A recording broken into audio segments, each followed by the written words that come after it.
Modern sports, particularly football, have become increasingly intertwined with immense wealth. Luxury stadiums rise from the ground, showcasing opulence and ambition. Clubs boast billionaire owners, promising glory and success.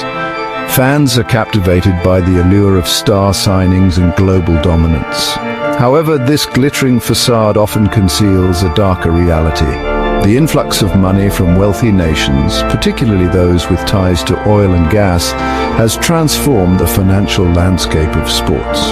Clubs like Manchester City and Paris Saint-Germain have been completely reshaped by such investments. This influx of capital has undeniably elevated the quality of play and brought global attention to these leagues. Yet, beneath the surface of this financial revolution lie serious ethical concerns. The ease with which vast sums of money can flow into sports raises red flags about transparency and motives. The line between genuine investment and attempts to exert influence or even launder money can become dangerously blurred. The use of sports investments for money laundering is a growing concern. The complex ownership structures of many clubs, often involving offshore companies and shell corporations, make it challenging to trace the true source of funds. This lack of transparency creates an environment ripe for illicit activities. Furthermore, the pressure to succeed at all costs can lead clubs to engage in questionable financial practices.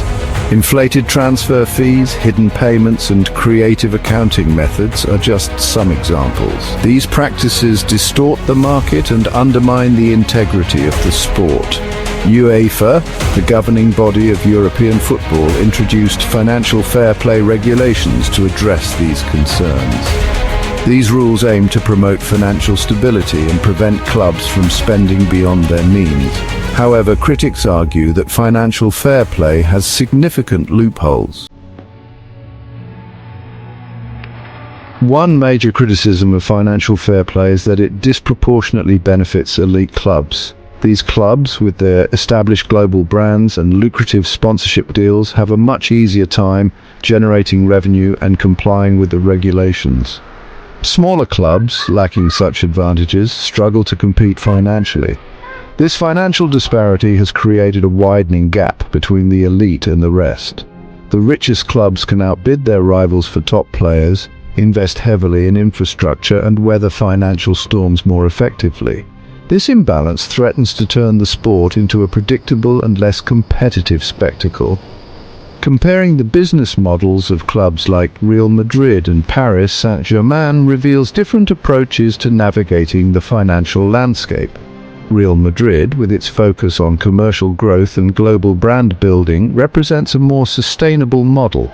PSG, heavily reliant on external investment, exemplifies the potential risks of overdependence on a single source of funding. The influx of vast sums of money into sports has come at a cost. Fans are increasingly priced out of attending matches, and the traditional identity of many clubs is being eroded.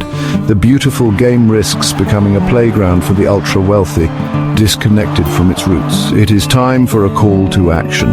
Governments and sporting bodies must implement stricter regulations to ensure transparency in club ownership and financial dealings.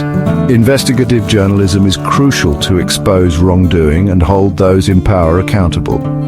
Ultimately, the responsibility lies with wealthy investors to engage in ethical and sustainable practices. The future of sports depends on a commitment to fairness, transparency, and the preservation of the values that make the game so compelling.